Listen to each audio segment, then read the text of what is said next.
Today I rise to oppose Bill C-26, an act to authorize certain payments to be made out of the Consolidated Revenue Fund for the purpose of improving housing supply.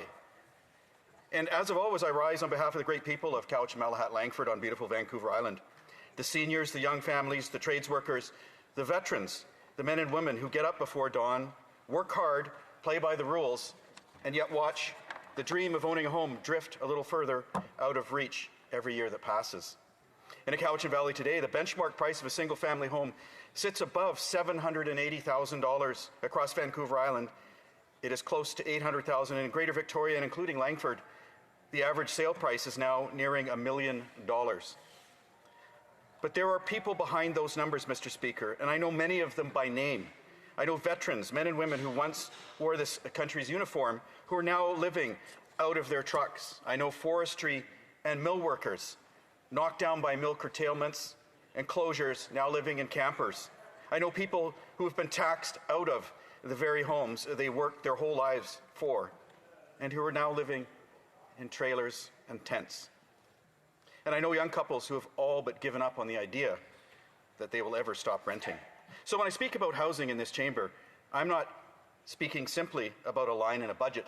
I'm speaking about the greatest single worry in people's lives right now. And this bill is such a disappointment to me, because the people I represent do not need another illusion, they need a home. Mr. Speaker, this government has a real gift for illusion. Bill C-26 is dressed up as the Emerald City on the Hill, $1.7 billion announced with great deal of fanfare, all of it said to be for housing. But what I would ask every member of this Parliament is to pull back the curtain and reveal what the illusion is.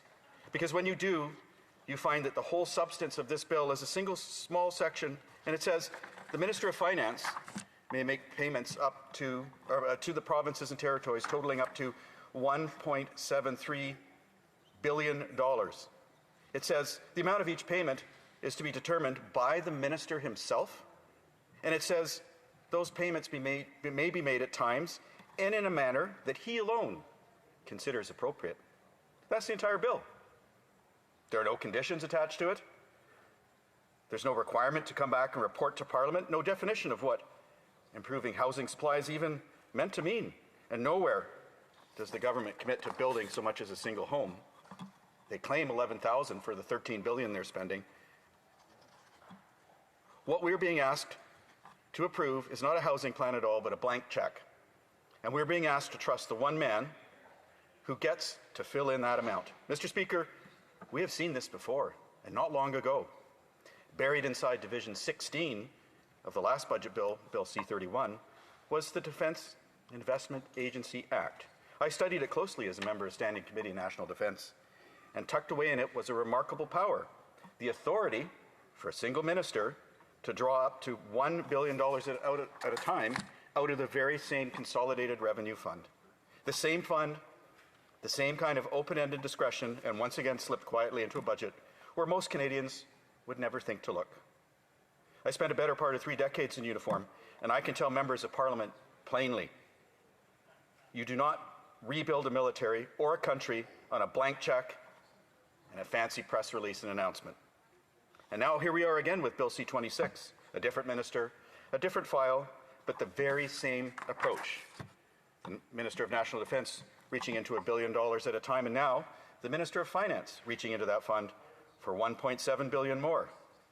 The illusions have many names, Mr. Speaker, and it is my job to pull back that curtain and expose the reality. This is not a coincidence. It is becoming a habit of this government to gather the money and the decisions into as few hands as possible to strip away accountability that ought to come with them, and to trust that the fancy announcement of the day will carry the day. And I would gently remind the House where that kind of governing tends to lead. When enormous public resources can be moved around by a handful of powerful people with little real scrutiny, you are no longer describing a healthy democracy. You are describing something closer to an oligarchy. And that is never built on one dramatic stroke at a time.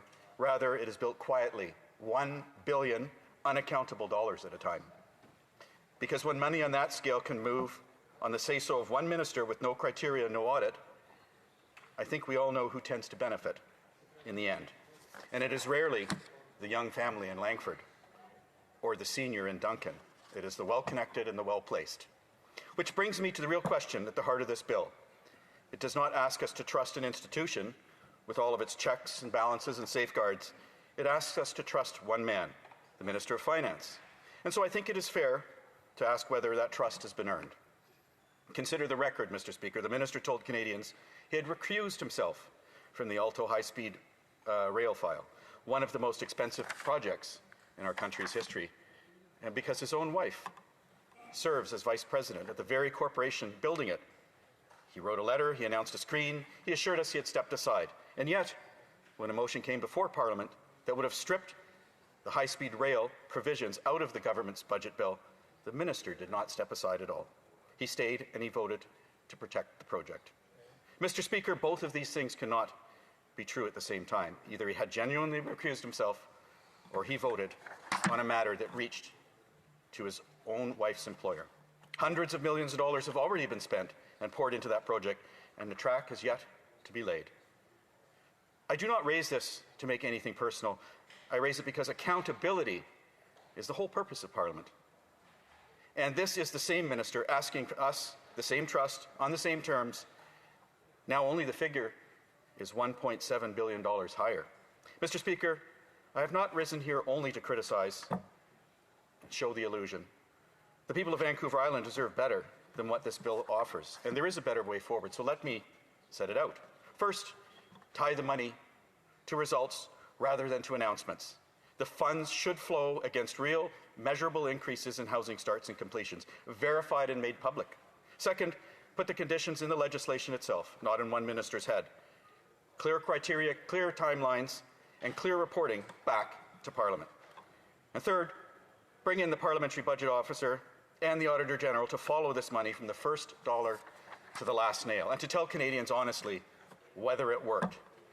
Finally, direct the funding to the communities that are actually developing and improving and building homes here, be it on Vancouver Island or across the country, rather than rewarding the ones that stalls. And that, Mr. Speaker, is how a government actually improves the housing of Canada. The people of Vancouver Island are not easily fooled, Mr. Speaker. They have been shown the Emerald City before. What they're asking for this time is a home they can afford, in a community they love, and a government they can actually trust with every dollar it spends. They are watching this debate right now, and they are waiting. So let me be clear, Mr. Speaker. I cannot support Bill C-26 as it is written. If it does proceed to committee, it must not pass unchanged. It must be fixed. It must be amended to carry the safeguards I have set out today. Real conditions, real reporting, and real oversighting so that every dollar is tied to a home built and not one more announcement. The people of Vancouver Island deserve nothing less. The people of Canada deserve nothing less. They deserve a government they can trust and a Parliament with the courage to hold $1.7 billion of taxpayers' money to account. I urge every member of Parliament on all sides to summon that courage. Thank you, Mr. Speaker. Questions and comments. Question and commentary. The Honourable Parliamentary Secretary, the Government House Leader.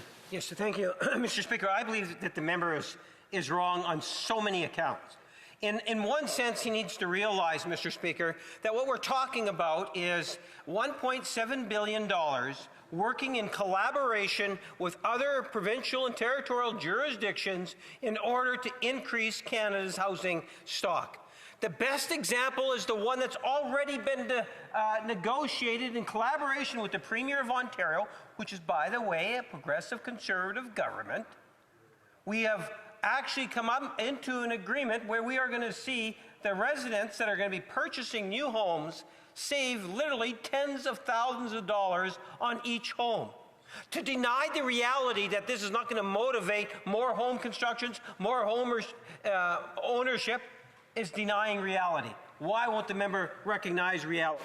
No, member of Couch and Malhat, Langford. Thank you, Mr. Speaker. To be frank, I'm not absolutely worried what the member opposite thinks, and neither are Canadians.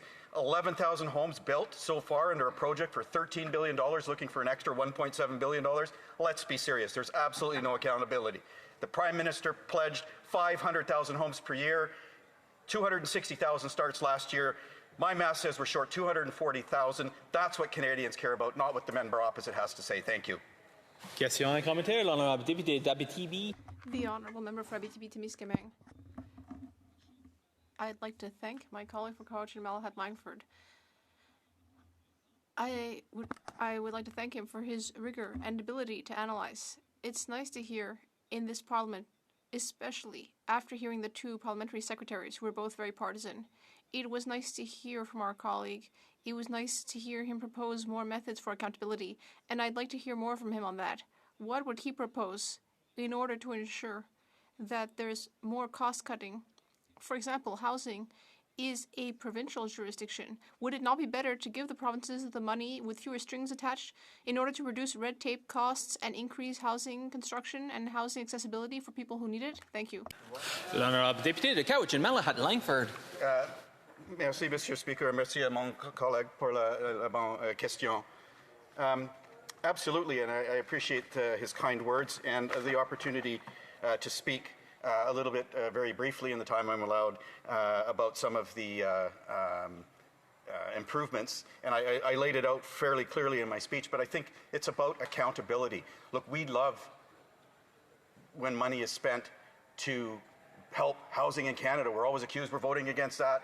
We're voting against Canadians. No, we're voting against lousy bills that are wasting money and are not building houses, and we've seen that at $13 billion for 11,000 houses. That's what we're voting against. So we are voting for Canadians, and I encourage my colleague to review my notes and go over the 4 points for bringing accountability.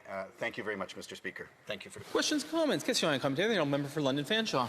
Thank you, Mr. Speaker, and I thank my Conservative colleague for his excellent speech.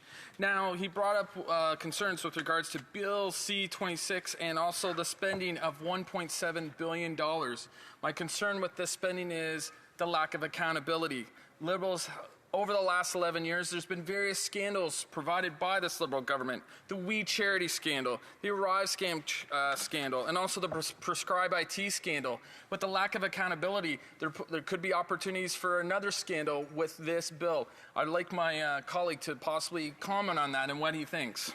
Thank you, Mr. Cowichan Malahat Langford. Thank you to my honourable colleague for his excellent question. And he spoke of accountability and scandal. Look, he listed some of these scandals, and the list goes on and on and on. My concern is both the lack of accountability and the illusion. We heard in an earlier statement from the members opposite claims of rejoicing. That's an illusion. We've heard claims, for example, 2% NATO spending when SIPRI reports it's only 1.6. They're the global standard for reporting NATO spending. It's all an illusion. 500,000 homes pledged per year, only 260,000 starts.